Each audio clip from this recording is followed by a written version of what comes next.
Assalamualaikum warahmatullahi wabarakatuh. Kami dari kelompok 1 Psikologi Kepribadian akan mempresentasikan tema yang berjudul Psikoanalisis dan Psikologi Individual. Sebelumnya, izinkan saya memperkenalkan anggota kelompok kami. Yakni yang pertama Sabrina Nurafika dengan NPM akhir 237. Lalu yang kedua yakni Yulianti dengan NPM akhir 243. Yang ketiga saya pribadi Ahmad Fahri dengan NPM 885. Dan yang terakhir Muhammad Martan dengan NPM akhir 200. Untuk mempersingkat waktu, alangkah baiknya kita langsung mulai saja. Materi yang pertama akan dipresentasikan oleh saudari Sabrina Nurafika. Waktu dan tempat dipersilakan.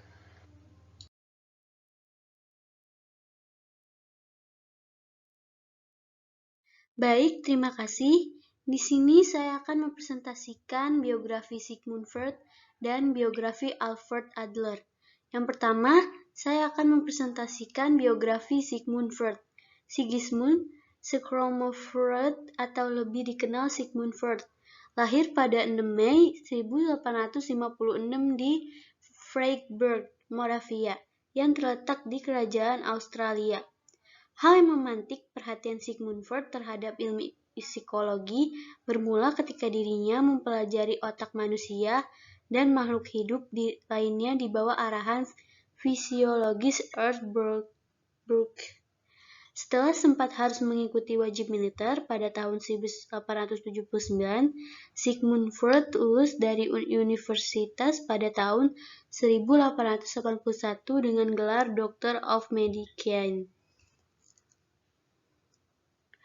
Beberapa sumber juga mengatakan bahwa ilmu psikoanalisis yang dikembangkan oleh Sigmund Freud terinspirasi dari beberapa sosok terkenal seperti filsuf Nietzsche, ilmuwan biologi Charles Darwin, dan bahkan sastrawan William Shakespeare.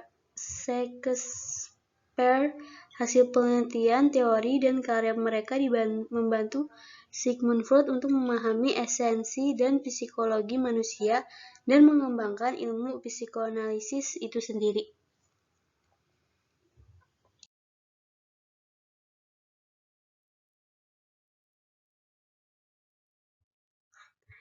Yang kedua, saya akan mempresentasikan biografi Alfred Adler.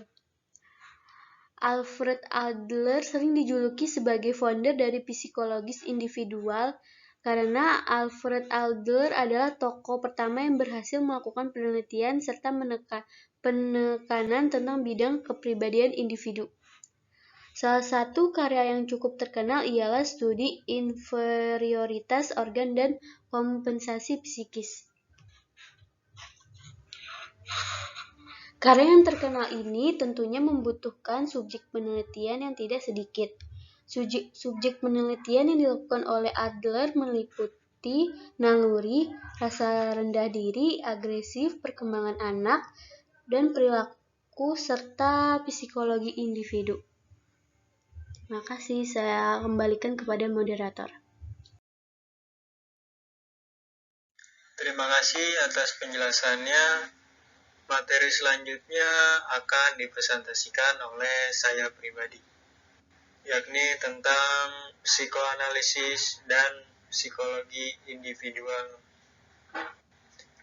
Yang pertama itu psikoanalisis menurut Sigmund Freud. Psikoanalisis adalah cabang ilmu yang dikembangkan oleh Sigmund Freud dan para pengikutnya sebagai studi fungsi dan perilaku psikologi manusia.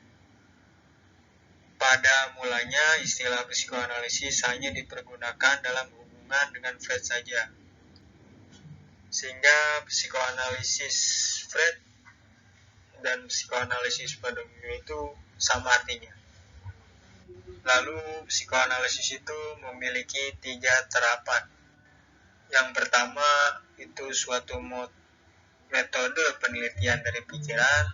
yang kedua suatu ilmu pengetahuan sistematis mengenai perilaku manusia, dan yang ketiga suatu metode perlakuan terhadap penyakit psikologis atau emosional. Teori psikoanalisis ini dikembangkan oleh Sigmund Freud, sehingga psikoanalisis dipandang sebagai teknik terapi dan sebagai aliran psikologi. Sebagai aliran psikologi, psikoanalisis banyak berbicara mengenai kepribadian, khususnya dari segi struktur, dinamika, dan perkembangannya. Dalam segi struktur, menurut Freud, kehidupan jiwa memiliki 3 tingkat kesadaran, yaitu sadar, prasadar, dan tak sadar. Sampai dengan tahun 1920-an, teori tentang konflik kejiwaan hanya melibatkan ketiga unsur ini saja. Baru pada tahun 1923 mengenalkan 3 model struktur yang lain, yaitu ada Das Es, ada Das Ich, dan Das Über-Ich. Struktur baru ini tidak menggantikan struktur lama, tetapi hanya melengkapi gambaran mental terutama dalam fungsi dan tujuannya. Lalu yang kedua ada dinamika kepribadian. Dinamika kepribadian menurut Freud ialah bagaimana energi psikis didistribusikan dan dipergunakan oleh Das Es, Das Ich, dan Das Über-Ich. Freud menyatakan bahwa energi yang ada pada individu berasal dari sumber yang sama, yaitu makanan yang dikonsumsi. Bahwa energi manusia dibedakan hanya dari penggunanya. Energi untuk aktivitas fisik disebut energi fisik, dan energi yang digunakan untuk aktivitas psikis disebut energi psikis. Yang ketiga ada mekanisme pertahanan ego. Menurut Freud, mekanisme pertahanan ego sebagai strategi yang digunakan individu untuk mencegah kemunculan terbuka dari dorongan-dorongan Das Es maupun untuk menghadapi tekanan Das Über-Ich atau Das Ich. Dengan tujuan kecemasan yang dialami individu dapat dikurangi atau diredakan. Dalam mekanisme pertahanan ego itu berbagai macam atau banyak macamnya. Ada represi, sublimasi, proyeksi, displacement, rasionalisasi, pembentukan reaksi, dan rekreasi.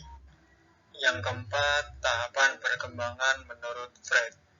Menurut Sigmund Freud, tahun-tahun pertama kehidupan yang sangat sebentar waktunya itu mempunyai peranan yang sangat penting dalam menentukan pembentukan kepribadian. Masing-masing tahap itu berkembangnya selama 5 tahun pertama, ditentukan oleh cara-cara reaksi suatu zona tubuh tertentu. Tahapannya itu ada tahap oral, lalu ada tahap anal, 3 ada tahap palik, dan yang keempat itu ada tahap laten.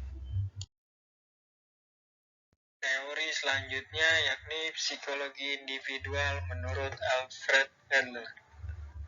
Psikologi individual menurut Alfred Adler ialah konsep yang menjanjikan sebuah pandangan optimistik tentang manusia dengan menitik beratkan sepenuhnya pada konsep kepedulian sosial. Itu sebuah perasaan kesatuan dengan seluruh umat manusia. Adler berpendapat bahwa manusia ialah makhluk sosial yang bertanggung jawab. Beliau percaya manusia sejak lahir dikaruniai dengan kesadaran bersosial dan hanya keterpaksaan yang membuatnya bertanggung jawab kepada manusia lain untuk dapat mencapai sebuah kesejahteraan yang baik bagi dirinya dan orang lain. Untuk memenuhi kebutuhan sosial, manusia rela terjun dalam kegiatan sosial seperti organisasi sosial dan menghabiskan hampir seluruh hidupnya di sana. Mereka puas dengan melakukan aktivitas sosial seperti membantu korban bencana, korban perang, kelaparan, dan lain-lain. Itulah kebutuhan sosial yang dimaksud oleh Alfred Adler. Dalam teori Alfred Adler itu mempunyai 7 prinsip. Yang pertama yakni prinsip rasa rendah diri. Adler meyakini bahwa manusia dilahirkan disertai dengan perasaan rendah diri.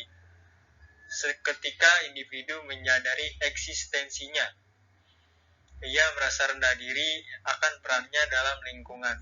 Yang kedua itu prinsip superior. Memandang prinsip superior terpisah dari prinsip inferior sesungguhnya keliru. Justru kedua prinsip ini terjalin erat dan bersifat komplementer. Namun karena sebagai prinsip kedua, istilah ini berbeda, maka pembahasannya pun dibedakan. Kendati dalam operasional tak dapat dipisahkan. Yang ketiga itu prinsip gaya hidup. Usaha individu untuk mencapai superioritas atau kesempurnaan yang diharapkan memerlukan cara tertentu. Adler menyebutkan hal ini sebagai gaya hidup atau style of life. Gaya hidup yang diikuti individu adalah kombinasi dari dua hal, yakni dorongan dari dalam diri yang mengatur arah perilaku dan dorongan dari lingkungan yang mungkin dapat menambah atau menghambat arah dorongan dari dalam tadi. Yang keempat ada prinsip diri kreatif. Diri yang kreatif ialah faktor yang sangat penting dalam kepribadian individu. Sebab hal ini dipandang sebagai penggerak utama. Sebab pertama, bagi semua tingkah laku dengan prinsip ini, Adler ingin menjelaskan bahwa manusia adalah seniman bagi dirinya. Ia lebih dari sekedar produk lingkungan atau makhluk yang memiliki pembawaan khusus. Ia adalah yang menafsirkan kehidupannya. Yang kelima itu prinsip diri yang sadar. Kesadaran menurut Adler ialah inti kepribadian individu. Meskipun tidak secara eksplisit, Adler mengatakan bahwa ia yakin akan kesadaran. Namun secara eksplisit terkandung dalam setiap karyanya. Adler merasa bahwa manusia menyadari segala hal yang dilakukannya setiap hari, dan ia dapat menilai dirinya sendiri. Yang keenam, prinsip tujuan semu. Meskipun Adler mengakui bahwa masa lalu adalah penting, namun ia menganggap bahwa yang terpenting adalah masa depan. Yang terpenting bukan apa yang telah individu lakukan, melainkan apa yang akan individu lakukan dengan diri kreatifnya, itu pada saat tertentu. Dan yang terakhir itu prinsip minat sosial. Setelah melampaui proses evaluasi tentang dorongan utama perilaku individu, Adler menyatakan pula bahwa manusia memiliki minat sosial, bahwa manusia dilahirkan atau dikaruniai minat sosial yang bersifat universal atau luas. Tujuan ini terwujud dalam komunikasi dengan orang lain, yang pada masa bayi mulai berkembang melalui komunikasi anak dengan orang tua. Proses sosialisasinya membutuhkan waktu banyak dan usaha yang berkelanjutan. Dimulai pada lingkungan keluarga, kemudian pada usia 4-5 tahun, dilanjutkan pada lingkungan pendidikan dasar, di mana anak mulai mengidentifikasi kelompok sosialnya. Segitu yang bisa saya jelaskan. Materi selanjutnya akan dipresentasikan oleh Saudari Yulianti. Waktu dan tempat dipersilakan. Terima kasih moderator, saya Yulianti. Saya akan mempresentasikan tentang pengaplikasian dari psikologi individual. Ada 4 wilayah. Yang pertama, konstelasi keluarga. Adler hampir selalu menanyakan pasien konsultasi keluarga mereka, yaitu urutan kelahiran mereka, jenis kelamin saudara-saudara kandung mereka, dan perbedaan usia di antara mereka. Adler melupakan sejumlah hipotesis mengenai kelahiran ini. Anak sulung, menurut Adler, biasanya susah sekali memiliki perasaan yang luas terhadap kekuasaan dan keunggulan. Rasa cemas tinggi dan kecenderungan menjadi terlalu protektif. Anak-anak sulung menempati posisi unik menjadi satu-satunya anak yang dimiliki untuk beberapa waktu. Kemudian mengalami pembuangan atau traumatis ketika adiknya lahir. Anak kedua, menurut Adler, anak yang lahir di tengah-tengah mulai dalam situasi yang lebih baik untuk mengembangkan kerjasama dan kepribadian sosial. Anak-anak yang lahir di tengah-tengah menjadi dewasa dan bersaingan yang modern. Memiliki hasrat yang sehat untuk mengalahkan persaingannya yang lebih tua. Jika sejumlah keberhasilan dicapai, si anak akan mengembangkan sebuah sikap yang revolusioner dan merasakan bahwa otoritas mau apapun bisa ditantang. Yang kedua, rekoleksi awal. Adler menekankan bahwa rekoleksi awal selalu konsisten dengan gaya hidup sekarang dan bahwa subjektif mereka terhadap pengalaman ini menghasilkan sejumlah petunjuk untuk memahami tujuan akhir maupun gaya hidup mereka saat ini. Salah satu rekonstruksi Adler yang paling awal adalah kontrak besar antara kesehatan prima, kakaknya Sigmund Adler, dan kondisi dirinya yang selalu sakit-sakitan. Rekoleksi mengenai pengalaman awal dibentuk oleh gaya hidup saat ini. 3. Mimpi-mimpi. Walaupun mimpi tidak dapat meramal masa depan, namun mereka dapat menyediakan petunjuk untuk memecahkan masalah di depan. Namun, begitu mimpi seringkali tidak ingin memecah masalah dengan cara produktif, Adler menginterpretasikan mimpi ini bahwa dia harus mendapatkan keberaniannya untuk menjelajahi dunia baru dan memutuskan ikatan-ikatan dengan dunia lama. Meskipun Adler percaya bahwa dia dapat menginterpretasikan dengan mudah mimpi ini, dia yakin bahwa kebanyakan mimpi menipu diri sendiri dan tidak mudah dipahami, bahkan oleh mimpi sendiri. Yang keempat, psikoterapi. Teori Adler memostulasikan bahwa psikopatologi berasal dari kekurangan berani, perasaan inferioritas yang berlebihan, dan kepedulian sosial yang tidak berkembang penuh. Karena itu, tujuan utama psikoterapi Adlerian adalah meningkatkan keberanian, merugikan perasaan inferioritas yang berlebihan, dan membesar kepedulian sosial. Ini merupakan metode yang unik bagi anak-anak bermasalah, dengan menangani mereka langsung di hadapan orang tua, guru, dan pekerja medis profesional. Mungkin sekian dari saya kembalikan kepada moderator. Terima kasih Saudari Yulianti atas penjelasannya. Materi selanjutnya akan dipresentasikan oleh Saudari Sabrina Nurafika. Waktu dan tempat dipersilakan. Baik, terima kasih moderator. Di sini saya akan mempresentasikan kelebihan dan kekurangan teori Freud dan Adler. Yang pertama, saya akan mempresentasikan tentang kelebihan dan kekurangan teori psikoanalisis. Teori psikoanalisis yang digunakan dalam menghadapi permasalahan seorang pasien tentu memiliki nilai positif dalam kaitannya dengan kelebihan dan kekurangan teori psikoanalisis dari teknik-teknik yang digunakan.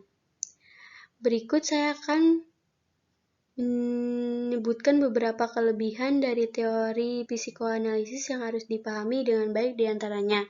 Seperti yang pertama, membantu untuk menjadikan individu percaya akan kemampuan dirinya yang selama ini tidak disadari dengan baik. Dengan teknik ini, dalam teori psikoanalisis, seseorang akan mampu menemukan kemampuan dirinya dalam menyelesaikan masalah yang ada. Yang kedua, mampu menggabungkan teknik-teknik dalam psikoterapi dengan teori psikologi kepribadian. Yang ketiga, dapat memahami kehidupan psikologi seorang individu dan memahami lebih dalam mengenai sifat manusia.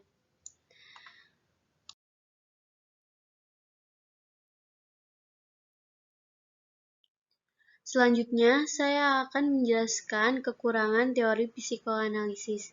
Seperti halnya dengan teori lainnya dalam psikologi, teori psikoanalisis yang cukup populer digunakan oleh para konselor juga memiliki nilai negatif yang harus dipahami dengan baik agar dapat mengatasinya. Berikut beberapa contoh kekurangan yang dimiliki oleh teori psikoanalisis dalam penjelasan di bawah ini.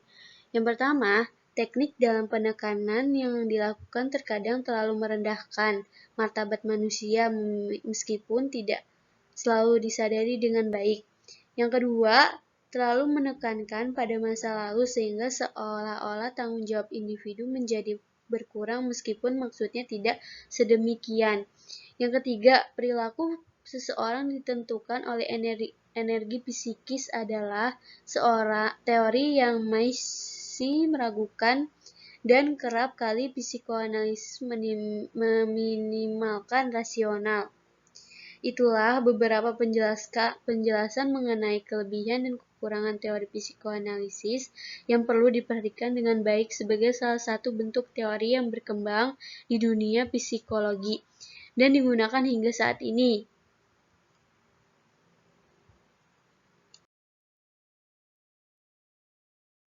Selanjutnya, saya akan menyebutkan beberapa kelebihan dan kekurangan teori psikologi individual. Yang pertama, keyakinan yang optimistis bahwa setiap orang dapat berubah untuk mencapai sesuatu ke arah evolusi manusia bersifat positif. Yang kedua, penekanan hubungan konseling sebagai suatu media untuk mengubah klien. Dan yang ketiga, menekan bahwa kekuatan sebagai pusat pendorong perilaku. Kekurangan teori psikologi individual. 1. Terlalu banyak menekankan pada tinjauan intelektual dalam upaya perubahan. Yang kedua, penekanan yang berlebihan pada pengalaman, nilai, minat subjektif sebagai penentu perilaku. Dan yang ketiga, meminimalkan faktor biologis dan riwayat masa lalu. Baik, sekian dari saya. Terima kasih. Saya kembalikan kepada moderator. Terima kasih Saudari Sabrina. Materi terakhir akan dijelaskan oleh Saudara Muhammad Martan. Waktu dan tempat dipersilakan.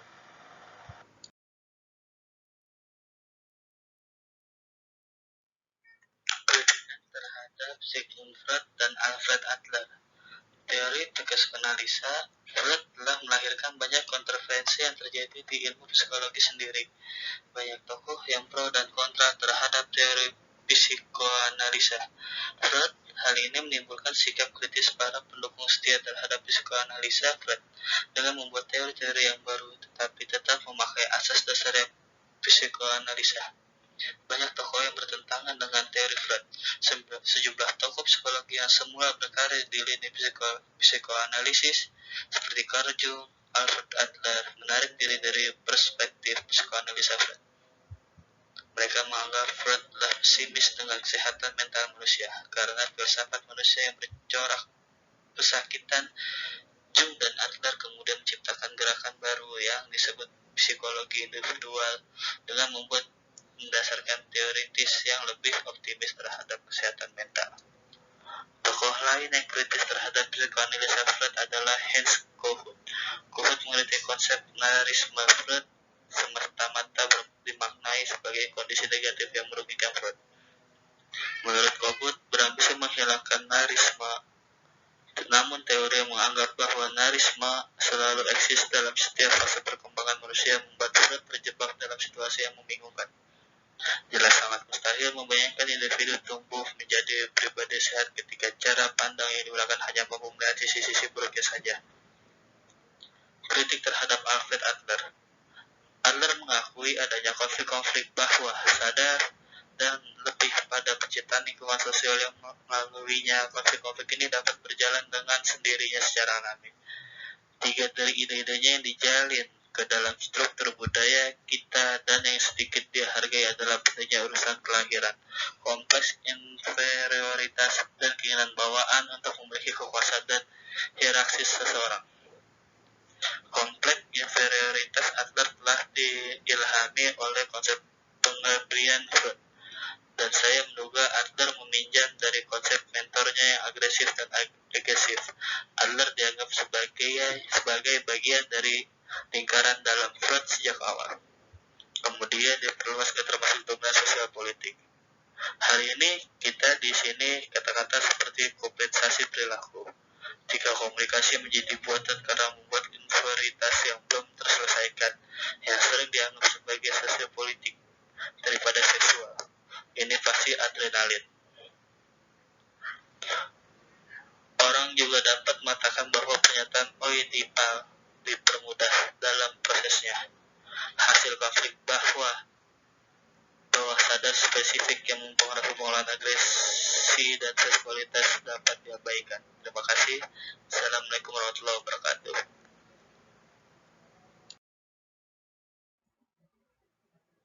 Terima kasih Saudara Martan atas penjelasannya.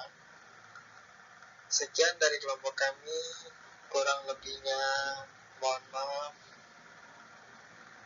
Wassalamualaikum warahmatullahi wabarakatuh.